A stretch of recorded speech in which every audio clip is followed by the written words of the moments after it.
The Arizona Cardinals, as we know, had one big new part in DeAndre Hopkins, who has been paid there, and they are now 2-0, and the general manager has put this stellar team together in Arizona is back here on the Rich Eisen Show. Steve Keim, how are you, Steve?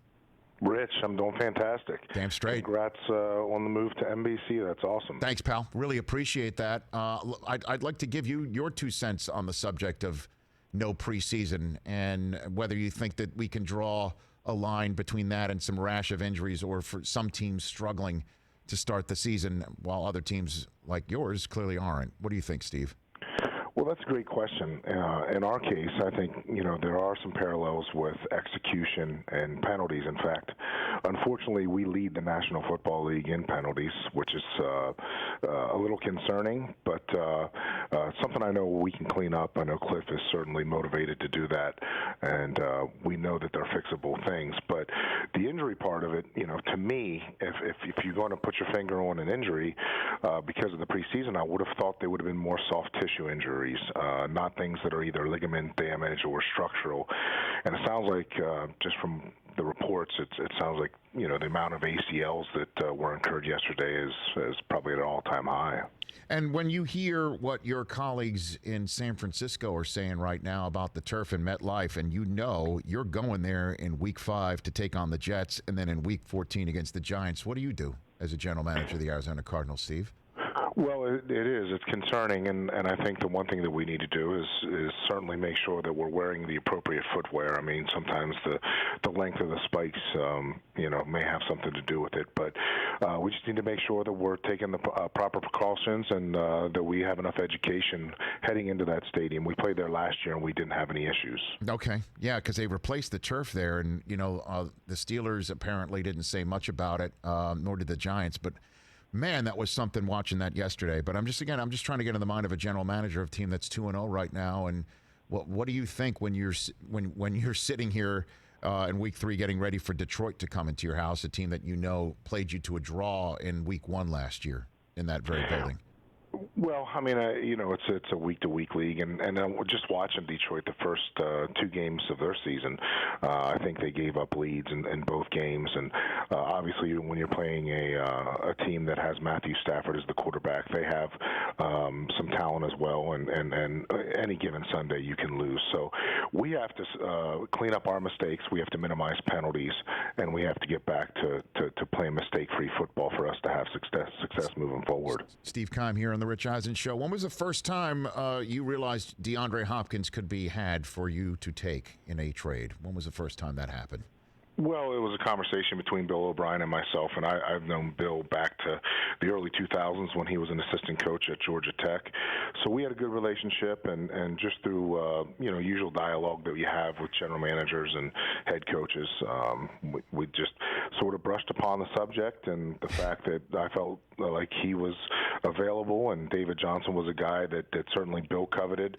It all worked out for both of us, and we're certainly happy to have Hop. Was that last year when that first happened, trade deadline?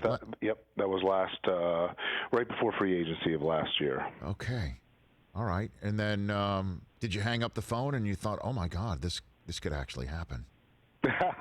Well, it was unusual times because it was right at the start of COVID. It was hard for us to get the players' physicals, and as you know, no trade can be made until they were all, I should say, made pending players' physicals. So I got a little antsy and a little nervous when we couldn't get the physicals right away, but it all worked out. We were able to extend Hop as well a few weeks ago, and really glad we did to make sure we have him under contract for the next 5 years, especially with the way he started. I mean, I think he set an NFL record with 22 receptions for a guy that's playing for a team for the first time. Yeah, I know. So there you have it. I mean, some guys, is it just like some guys you don't need preseason to fit in? I mean, that's again, I guess, to come full circle here, because there's going to be so much conversation based on the fact that there is no preseason. You're already hearing, I don't know if you heard, if you were on hold, Doug Peterson in Philadelphia saying 2.5 weeks is not enough time. And but you don't seem to be having that problem. Well, again, I think the fact that we're in year 2 of Cliff Kingsbury's offense, And then there's always a number of guys that are just tremendous athletes, whether it's Kyler Murray, Larry Fitzgerald, Patrick Peterson, DeAndre Hopkins is certainly one of them. That you just roll the ball out there, and they're generally better than any other people on the field. So that certainly helps. But Hop is a guy that came in. He already instantly brought a tremendous amount of swag into our locker room and confidence. He plays physical.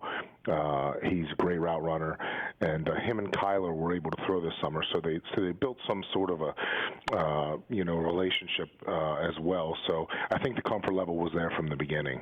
All right, Steve, you and I have known each other for quite some time. So, I'm going to give you this opportunity. I don't know if you're going to take it. Okay, this is my setup. I don't know if you're going to take it.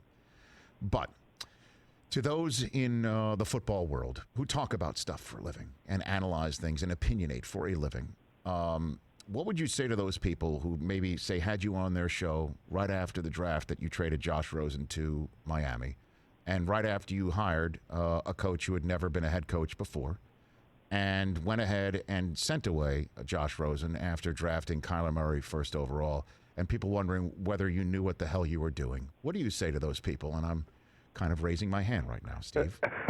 What do you? I don't know if you're a football spiker professionally, but what do you say to those people, Steve Keim, right now? I think it's a fair question. I mean, I think that the media has to do their job as well, and I certainly respect that. We were coming off a stretch of a couple years of football that I'm not very proud of. Prior to that, we won over 50 games in 5 years when we hired Bruce Arians as our head coach, and I took over as the general manager. But you can't live on the past. And as Bruce always told me, he was a dear friend of mine. The elevator ride from the outhouse or the penthouse to the outhouse is a quick one, and it certainly was for a moment there. But I think in this business, Rich, you have to put on blinders, and you have to believe in what you see, and you have to trust your instincts. And in those situations, moving on from Josh, which was tough, and drafting Kyler and hiring Cliff Kingsbury was something that I felt strongly about, and hopefully we can continue to reap the benefits. And I guess instead of spiking the football, you kind of just handed the ball back to the ref right there, knowing that there's more downs to be played, I guess, Steve. But when in this business also, we use phrases for guys who are particularly tough, a problem. And Kyler appears to be a problem for defenses in a manner that few quarterbacks can. Is this what you envision when you drafted him first overall, what we're seeing right now, Steve? Yeah, because, and again, to be honest with the process, I really did not want to like Kyler as a player because we had just drafted Josh the previous season, and I liked Josh Rosen. I thought he had a lot of upside. Right. But going into that pick, which when you have the first pick in the NFL draft, again, to me, you had to be honest to the process.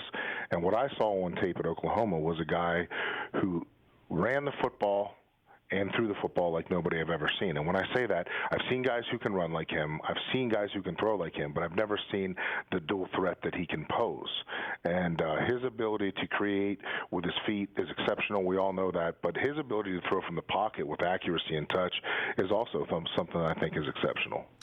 He's amazing, man. I got to tell you, he is amazing, and what he's been able to do in 2 weeks is nothing short of amazing. He's must-see television. He's so much damn fun to watch. And I have him in fantasy. What's it like to have him in real, Steve?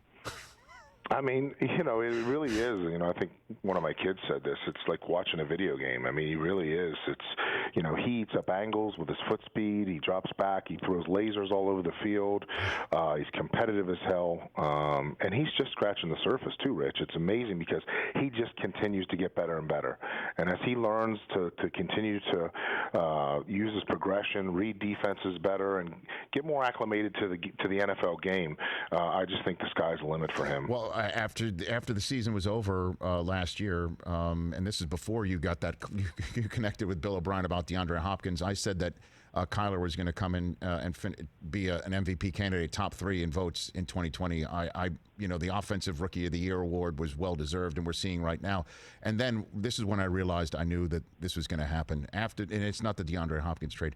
It was the way your coach drafted. His draft setup was like a James Bond lair or like a cologne ad. I mean, we're showing it right here on the screen, Steve. This is next level stuff, man. This is next level stuff. You know? Yeah, really is. What did you think? What did you think? I mean, I just felt at that point we didn't even have to make a pick at that. I just felt like we won the draft at that second. It was a lock right there. I mean, it was an absolute lock. And I imagine, is there any part of that screen that resembles your draft setup from that time? No. Nothing. But the coolest thing about my draft setup is, you've known this for years, is you are the backdrop of my draft board. That's right. And Still? that is the truth. Is that me running my 40? That will remain that way, Rich, as long as I'm general manager. Well, then I'm particularly happy about your 2-0 start, not just because I know you personally, and that's great, phenomenal. So there's nothing at all, like you didn't draft in loafers, no socks. There's no fire pit. There's no fire pit? No. You know the funny thing about that picture is it would set up, as you say, for a cologne ad or whatever it may be. Yes. People don't realize, I mean, it makes Cliff Kingsbury look like the ultimate playboy, when in reality, he's almost like a grandpa. I mean, this guy gets in here at 3:30 in the morning. He goes home late at night. I don't know when he sleeps. And he is an absolute grinder. So I don't know when he gets to use that house. I certainly hope he does. But I haven't seen it. Well, I told him when he came on about his draft setup that the you're hearing the hashtag in Seattle of let Russ cook, and you've got your hands full obviously in your division. Your hashtag for Arizona should be the fire pits lit. That's it. Love 2020 Cardinals hashtag fire pits lit. I love it. That's it, man. I'm just trying to just set it all up for you, Steve. You know. We appreciate it, Rich. You got it, brother. Thanks for the call. Thanks for the call. Thanks so much, Rich. Take care. We'll chat soon. That's Steve Keim, general manager of the Arizona Cardinals. Hey, you watched all the way to the end. Thanks for that. Watch more right here